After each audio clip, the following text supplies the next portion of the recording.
इस वीडियो में हम डिस्कस करेंगे about mitochondria the cell organelle.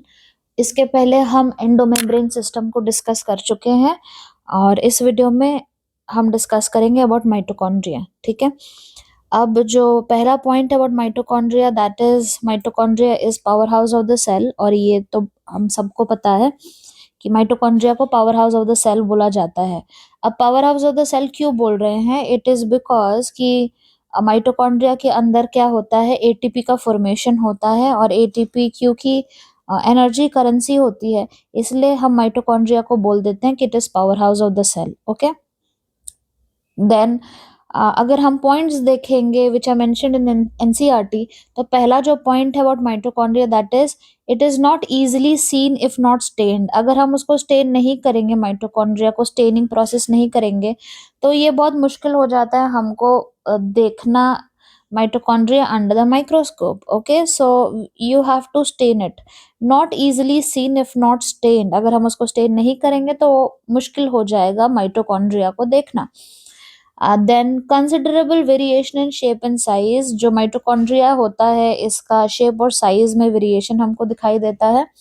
अब जो नेक्स्ट पॉइंट है वहां पे ये लिखा हुआ है कि अगर हमारे पास अलग टाइप के सेल है और उनकी फिजियोलॉजिकल एक्टिविटीज अलग हैं, तो अलग अलग सेल में माइटोकॉन्ड्रिया का नंबर चेंज हो सकता है, वेरी हो सकता है। फॉर एग्जाम्पल, यहाँ पे एक सेल है और ये बहुत ही ज्यादा फिजियोलॉजिकली एक्टिव है, बहुत ज्यादा ये काम करता है सेल।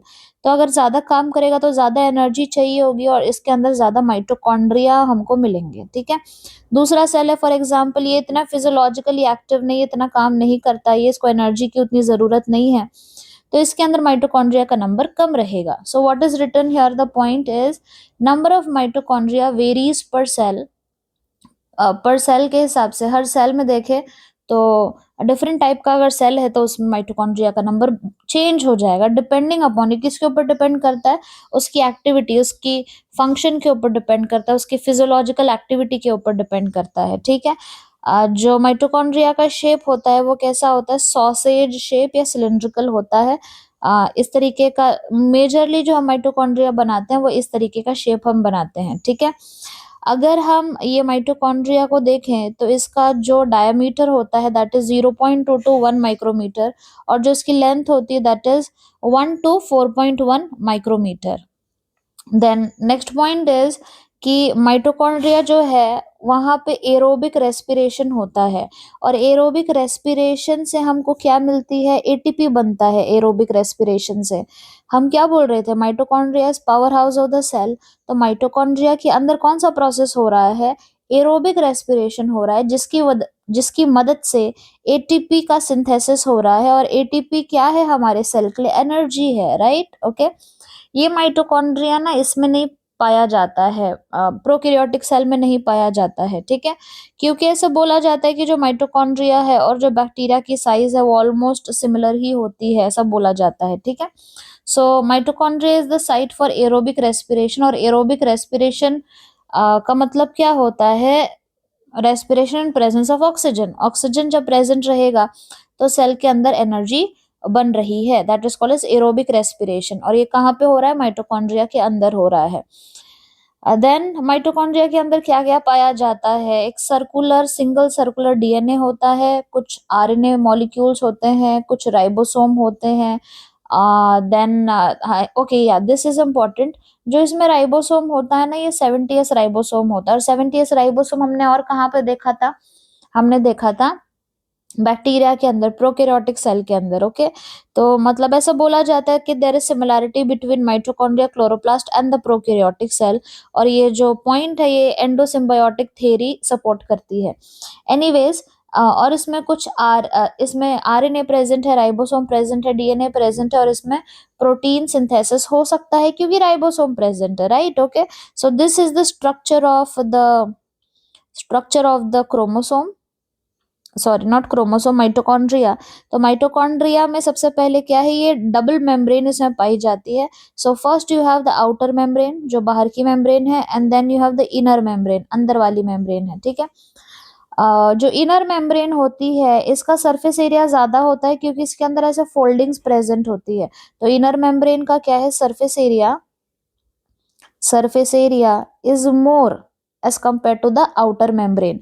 ये जो फिंगर के जैसे ये प्रोजेक्शन है इनर मेम्ब्रेन के अंदर, इसका नाम होता है क्रिस्टे, जो कि सरफेस एरिया को बढ़ाता है। ओके, नेक्स्ट वन इज इसके अंदर माइटोकॉन्ड्रिया के अंदर जो कंपोनेंट है उसको हम मैट्रिक्स बोलते हैं।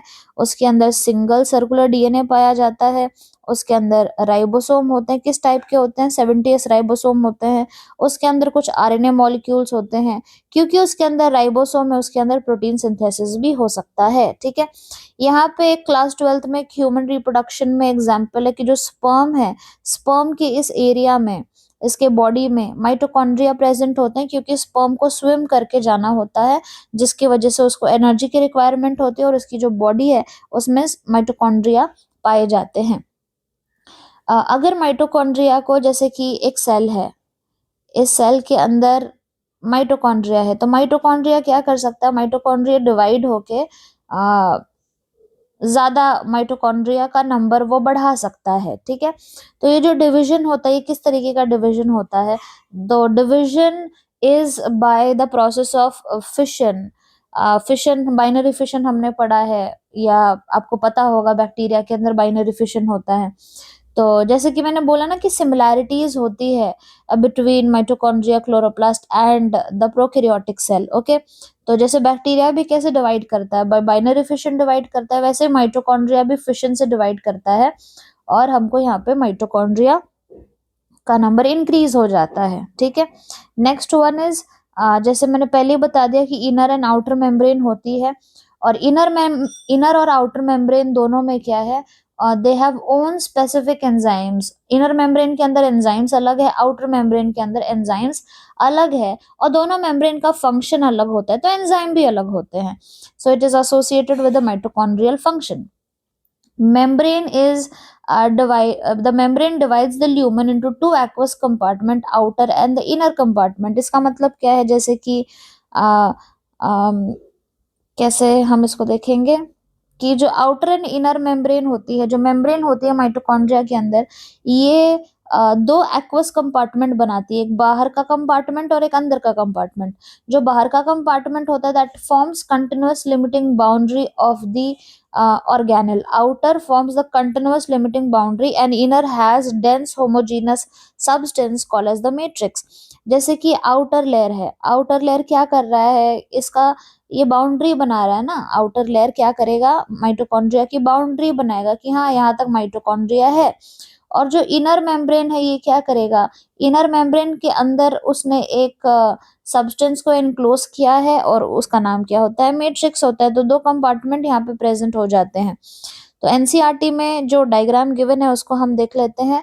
बाहर की मेम्ब्रेन है आउटर मेम्ब्रेन, फिर इनर मेम्ब्रेन, उसके अंदर मैट्रिक्स भरा हुआ है, फिर inter membrane space. What is inter membrane space, it is, ये इस डायग्राम में हम देखेंगे दूसरे वाले में। और क्रिस्टे क्या होता है, फिंगर लाइक प्रोजेक्शंस होते हैं। ठीक है, so here we have the, this is the cell, ये सेल है, और सेल के अंदर क्या प्रेजेंट है, सेल के अंदर ये साइटोप्लाज्म भरा हुआ है। सेल के अंदर क्या है, माइटोकॉन्ड्रिया है, माइटोकॉन्ड्रिया के अंदर इनर मेम्ब्रेन है, फिर आउटर मेम्ब्रेन है, और क्या है, इंटर मेम्ब्रेन स्पेस है। ये दोनों मेम्ब्रेन के बीच की जो जगह होती है उसको हम क्या बोलते हैं, inter membrane space. What is inter membrane space, the space between the outer and the inner membrane. और इनर मेम्ब्रेन के अंदर ये क्या भरा हुआ है, ये मैट्रिक्स प्रेजेंट होता है। ठीक है, तो this was all about the mitochondria. और अब हम नेक्स्ट लेक्चर में पढ़ेंगे अबाउट द क्लोरोप्लास्ट।